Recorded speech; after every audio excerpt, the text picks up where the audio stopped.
ये आपके हृदय चक्र में होती है।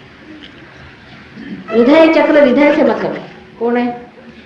ऐसा नहीं करने का बेटा, यहाँ बैठ के ऐसा नहीं कर। बच्चों को पता नहीं, एक भी बच्चा अगर गड़बड़ आ जाए सब बच्चे पकड़ जाए। शांति से बैठो, नहीं तो मारेगा साथ का आप हाँ इथे गडबड करतो होती आता शांतपणे बस, नाही तर मग मागे पाठव। ही अगदी तसं करत नाही, अगदी शांत बसलेली। तो अब जो दूसरा तत्व है, मतलब जिसको कि हमें कहना चाहिए हृदय चक्र का जो तत्व है वो देवी तत्व। अब देवी तत्व क्या है हमारे अंदर, जब ये खराब हो जाता है तो क्या उससे नुकसान होते हैं, इसको आप समझिए। देवी तत्व से हमारे अंदर सुरक्षा स्थापित होती है, जिससे हम सुरक्षित होते हैं। जब बच्चा 12 साल का होता है तब तक इस देवी तत्व के अनुसार हमारा जो स्टर्नम है, जो ये सामने की हड्डी है यहाँ पर, उस हड्डी में सैनिक तैयार होते हैं जिसे अंग्रेजी में एंटीबॉडीज कहते हैं। ये देवी के सैनिक हैं और ये सारे शरीर में चले जाते हैं और वहां जाकर के सज्ज रहते हैं कि आप पे कोई भी तरह का अटैक आए उसे रोकें। जब आपकी सुरक्षा किसी तरह से खराब हो जाती है उस वक्त ये चक्र पकड़ता है। अब मैंने अभी जो कुछ दिन पहले बताया था कि स्त्री में विशेषकर सुरक्षा बड़ी जल्दी खत्म हो जाती है। जैसे कि एक स्त्री है, अच्छी है, सद्गुणी है, लेकिन उसकी मनुष्य या पुरुष ने, पति ने उसको सुरक्षा नहीं दी। समझ लीजिए एक औरत है, उसको अपने पति पर शक है, शक ही है, समझ लीजिए कि ये हमारा किस्म का आदमी किसी और औरत के साथ है, उसका ये चक्र पकड़ जाए। इस वक्त आदमी को बजाय इससे उससे नाराज हो, उसका फिर से सुरक्षा चक्र करना चाहिए कि नहीं भाई ऐसी बात नहीं, तुम्हारे सिवा मेरे लिए कोई और स्त्री नहीं। उसके तरीके हैं, उसको सीखना चाहिए किस तरह से औरत को सुरक्षा दें, बजाय इसके कि औरत से बिगड़े। पर लोग इतना ही नहीं करते, वो तो खुलेआम औरत के सामने, हाँ तुम कौन होती बोलने वाले, तुम हमें टोकने वाली कौन होती है, और तुम बड़ी ये हो, तुम्हें बड़ी शक्की हो, और जाओ तुम अपने बाप के घर। दूसरा सुरक्षा उसका था। आदमी को अपने हिंदुस्तान में खास कर लगता है कि वो जो चाहे सो ठीक है, वो कभी पाप ही नहीं करता। सारा जो कुछ भी चैस्टिटी है वो औरतों का ठेका है, आदमी को कोई जरूरत नहीं चैस्टिटी। ऐसा अपने यहाँ ऐसा लोगों का विचार है। फिर उसका इलाज जो है वो कायदे से हो जाता है। जैसे इंग्लैंड में आप जाइए तो सब आदमी हमाल होगा, बिल्कुल हमाल है, सुबह से शाम गधे जैसे काम करते हैं। और घर पे आए बीवी ने अगर उनको डिवोर्स कर दिया किसी भी वजह से, तो उनका घर बिक जाता है, आधी प्रॉपर्टी बीवी की और आधी उनकी। एक आदमी ने जब 3 बार ऐसा किया उसके साथ हुआ तो वो तो एकदम रास्ते पे पड़ गया, वो शराब पी के मर जाएगा और बीवी जो है उसके पास खूब पैसा हो जाएगा। उसने 3 शादियां कर ली, हो गए। फिर जब बाह्य से, तत्व से नहीं, बाह्य से उसका इलाज होता तो ऐसा होता कि वहां के आदमी जो है, आपको विश्वास नहीं होगा कि वहां के आदमी जो है बेचारे, वो हर समय औरतों के पीछे दौड़ा और वो उनके ऊपर हुक्म जमाती है कि बर्तन साफ नहीं किया आपने, ऐसे बर्तन साफ किए जाते हैं, चलो झाड़ू लगाओ। और तुमको झाड़ू लगाना नहीं आता, किस तरह से झाड़ू लगा रहे हो, कभी तुम्हारी माँ ने तुमको सिखाया नहीं झाड़ू लगाना। और इस तरह से आदमी हर समय वहां झाड़ू लगाते रहता है। मैंने देखा, अपनी आंख से आश्चर्य होता है। और सारा पीतल उसको साफ करना पड़ता है और सारी सफाई रखनी पड़ती है। जरा सा गंदा हुआ, 4 आदमी बैठे रहेंगे, चलिए उठाइए, उठे सफाई करना शुरू करो। और इसीलिए वहां पर आपने देखा होगा कि प्रदेश में किचन की जो व्यवस्था संस्था बहुत डेवलप हो गई है, क्योंकि आदमियों को करना पड़ता है। यहाँ पे चक्की चूल्हे में अगर बैठे तो पता चले, अगर अपने आदमी लोगों को कोई भी काम करना नहीं, कोई भी काम, आदमी हो गए बल्कि क्या लोग,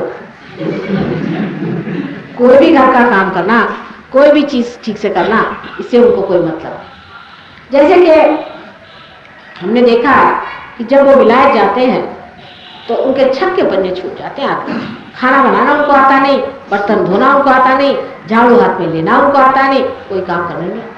और वहां तो नौकर कुछ होते नहीं। जब जाते हैं स्टूडेंट्स खास करके, उनकी हालत खराब, कहले माँ की बड़ी याद आ गई है। क्यों? क्योंकि माँ हमारे अब हमें खाने को नहीं अच्छा मिलता। मैंने कहा तुम क्यों नहीं बनाते? बोले हमको तो कुछ आता ही नहीं, आदमी होगा तो निठल्लू, फिर उसको कोई मतलब। मैं भी एक बड़े भारी सेक्रेटरी साहब है, एजुकेशन के सेक्रेटरी थे, उनसे बात करी, मुझे उनकी बातें सुनकर बड़ा आश्चर्य हुआ। उन्होंने कहा कि 10 साल के अंदर इस हिंदुस्तान में सिर्फ औरतें नजर आएंगी, आदमी सब झाड़ू लगाएंगे। मैंने कहा क्यों? कहने इतने निठल्लू होते हैं आदमी कि स्टूडेंट्स में हमने देखा कि लड़कों के जो लीडर्स हो गए, दुनिया के गुंडे जो कभी पास नहीं होते, 10-10 साल एक क्लास में बैठे हैं, वो उनके लीडर होते हैं। मैंने कहा तभी अपने देश का नजारा दिखाई देगा। और औरतों के जो, लड़कियों के जो होते हैं, वो लड़की जो फर्स्ट आती है क्लास में, जो ब्रिलियंट है, जिसका स्वभाव अच्छा है, जिसमें शाइस्तापन है और जिसमें कुछ विवेक है, ऐसी लड़कियां उनके लीडर आती हैं। आप लड़कियों को कोई बात समझाइए तो कायदे से समझ जाएंगी, सब समझ जाएंगी, और लड़कों को कहिए तो वो हर समय लठ लेके खड़े हो। और वो लीडर ही ऐसे गुंडे होते हैं, इतने शैतान होते हैं, उनसे आप बात करें। और लड़कों का ये है कि साथ लड़कियों को तो सुबह शाम ट्रेनिंग, ससुराल जाने का, तुमको ससुराल जाने का, और लड़कों को ट्रेनिंग है कि ससुराल जाओगे तो कम से कम एक मोटर लेके आना।